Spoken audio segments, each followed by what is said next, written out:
England के खिलाफ एक बार फिर से देखा जैसबॉल वर्सेस बेसबॉल, जब जैसबॉल ने बिल्कुल उनकी तरीके से शुरुआत करने के ठाना। इंग्लैंड ने जिस तरीके से शुरुआत किया था और वो उनके तरीके से अटैकिंग क्रिकेट खेलना शुरुआत कर दिया था। इंडिया इस टाइम पर दूसरे डे के एंड आते 52 रनों से लीड कर रहे हैं, जिसमें से 52 रन अकेला यशस्वी जायसवाल का है। जी हाँ, इंडिया इस टाइम पर 75 रनों पे जरूर है, लेकिन ऑपोजिशन 22 रनों पे लीड में थे, इसीलिए इंडिया का अभी 52 रनों का लीड है। लेकिन अभी इंडिया के पास 8 विकेट हाथ में है। लेकिन फिर भी सवाल वही है, जो लाइफ लाइन आपको मिला है उसको सही तरीके आप उसको यूज करेंगे। जायसवाल ने जिस तरीके से शुरुआत किया, उन्होंने अपना इरादा बता दिया साफ साफ, भाई साहब मैं इसी तरीके से खेलूंगा। उन्होंने और बता दिया जब आखिरी गेंदों में छक्का मार के अपना सेंचुरी पूरा किया और 40 गेंदों में अपना सेंचुरी पूरा किया। इसी के साथ इंग्लैंड को ये बताया, भाई साहब मैं अपना पर्सनल माइलस्टोन के लिए नहीं खेलूंगा, मैं इसी तरह अटैकिंग अंदाज में खेलूंगा। जितना अटैकिंग अंदाज में हो सके उतनी अटैकिंग अंदाज में खेलूंगा, जितनी तेज हो सकते उतनी तेज खेल के स्कोर बोर्ड में रन जोड़ता जाऊंगा। उन्होंने अपना इरादा साफ साफ बता दिया। जिस तरह से उन्होंने अटैकिंग अंदाज में खेल दूसरे देव में एंड में इंग्लैंड को वो बता दिया। लेकिन हमें जो लाइफ लाइन मिला है उसको सही तरीके से यूज करेंगे। आप लोगों ने वो देखा होगा दूसरा डे का शुरुआत किस तरीके से हमारा हुआ। टीवी का रिमोट दबा के मैच देखना शुरुआत किया, पता ही नहीं चला इस मैच कब स्टार्ट हुआ और कब एंड हो गया। आपने वो देखा ही होगा दूसरा डे का शुरुआत हमारा किस तरीके से हुआ। आपने वो देखा होगा हमारा तीनों टेल एंडर जिस तरह से 0-0 बना के आउट होके गए, वहीं पर 2 सेट बैट्समैन कुछ नहीं कर पाया। दूसरा डे के शुरुआत में हम 20 रनों के अंदर 4 विकेट गवा दिया। इसीलिए यही बहुत बड़ा सवाल है, हम हमारा लाइफ लाइन को किस तरह से यूज करें। आप लोगों ने देखा दूसरा डे में हमने किस तरीके से स्टार्ट किया। हमें जो आज 2 लाइफ लाइन मिला, ये लाइफ लाइन जायसवाल को जरूर पता होगा। आज उनको जो तेज 50 बनाया, उसके बाद उनका जो एक कैच ड्रॉप होगा, उनको सबसे ज़्यादा इस लाइफ लाइन के बारे में पता होगा कि उन्होंने पहला टेस्ट में वो जो 4 कैच ड्रॉप किया, उसके बाद हमने वो टेस्ट मैच हारा था।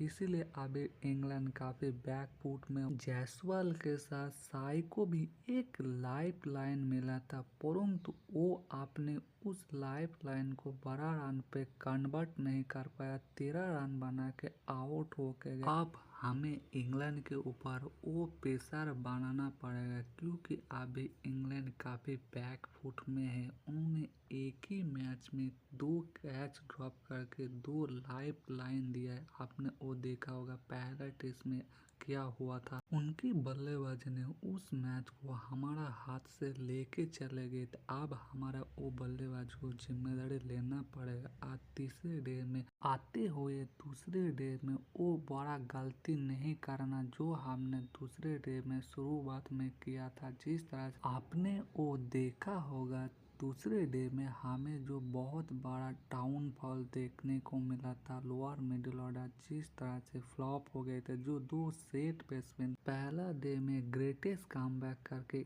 इस मैच में कमबैक किया था, जिस तरह से वो टेम्पोमेंट दिखाया था, शानदार तरीके से सर्वाइव करके नॉट आउट गया था, वही दूसरे डे पे आते हुए जो उनका डाउनफॉल देखने को मिला।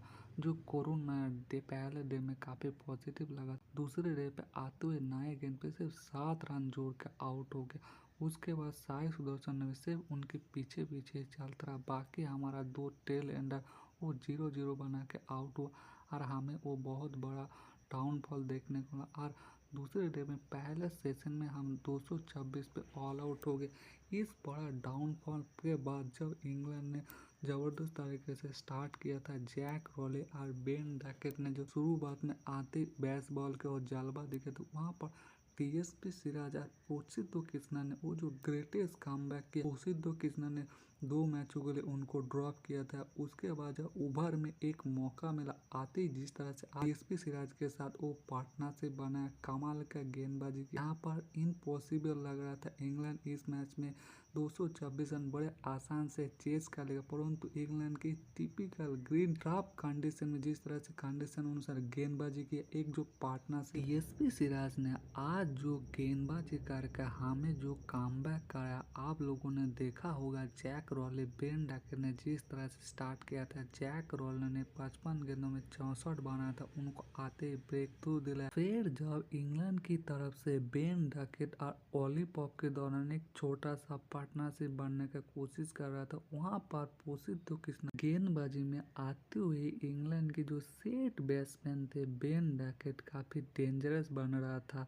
जब 30 गेंदों में 43 बना चुका था, उनको आउट किया और इंडिया को ब्रेक थ्रू दिलाया, इस मैच में कमबैक किया। फिर जो रूट आपको पता है उनको भी आउट किया। फिर मिडिल में और एक पार्टनरशिप छोटा सा बनने का कोशिश कर रहा था, जब हैरी मिडिल पे आके इंडिया के सामने एक काउंटर अटैक करने का कोशिश कर रहा था। जब उन्होंने 64 गेंदों में 53 रन बना चुका था, काफी डेंजरस लग रहा था, वहाँ पर फिर से एक बार डीएसपी सिराज ने अपना कमाल का गेंदबाजी किया और 4 विकेट निकला। आज डीएसपी सिराज आज 2 रूट के दौरान एक डसल भी चला, जिस तरह से इन दोनों के दौरान फाइट चला। डीएसपी सिराज आज 2 रूट के साथ एक तगड़ा फाइट भी हमें देखने को मिला। जिस तरह से डीएसपी सिराज ने जो रूट को बोल रहा था, भाई क्यों टुकुर टुकुर खेलो, बेसबॉल तरीके से खेलो ना, मैं तुम्हें इतना मौका दे रहा हूँ, तुम मार नहीं रहे हो, पिच पे ऐसे टुकुर टुकुर खेलो। ओवर में एक तगड़ा एक मूवमेंट हमें देखने को मिला। आज जिस तरह से डीएसपी सिराज ने गेंदबाज को लीड किया, जसप्रीत बुमराह ना होने के बाद भी उनकी कमी को एकदम महसूस ही होने नहीं दिया। कमाल का गेंदबाजी किया, ऐसा गेंदबाजी लीडर फ्रंट से लीड करके 50 रन देके 2 मेडन ओवर डाल के 4 विकेट। इसी के साथ मोहम्मद सिराज ने और एक रिकॉर्ड भी बनाया, इंडिया की तरफ से खेलते हुए टेस्ट में अपना 200 विकेट पूरा किया। आज फ्रंट ऑफ द लीड किया। दूसरी तरफ से पोशितो कृष्णा ने कमाल का तरीके से कमबैक किया। आज इस तरह से कंडीशन अनुसार गेंदबाजी किया, ग्रेटेस्ट कमबैक किया। इस मैच में जसप्रीत बुमराह का कमी इंडिया को एकदम महसूस ही होने नहीं दिया। इन दोनों ने दौरान जो एक कॉम्बिनेशन कोऑर्डिनेशन देखने को मिला, इंडिया को ग्रेट कमबैक। अब हमें वो पेसर लेना पड़ेगा, तीसरे डे में जाके एक बड़ा रन बनाना पड़ेगा। आप लोगों को क्या लगे, इंडिया ने आज जो स्टार्ट किया है, जायसवाल ने 51 पे नॉट आउट है, कल जाके अभी हमारा 52 का जो लीड है, 300 से ऊपर लीड लेके तीसरे डे को सर्वाइव करके चौथी डे में इंग्लैंड को बल्लेबाजी देके एक शानदार स्टार्ट देना पड़ेगा। आप लोगों को क्या लगता है, कमेंट करना, चैनल को सब्सक्राइब पक्का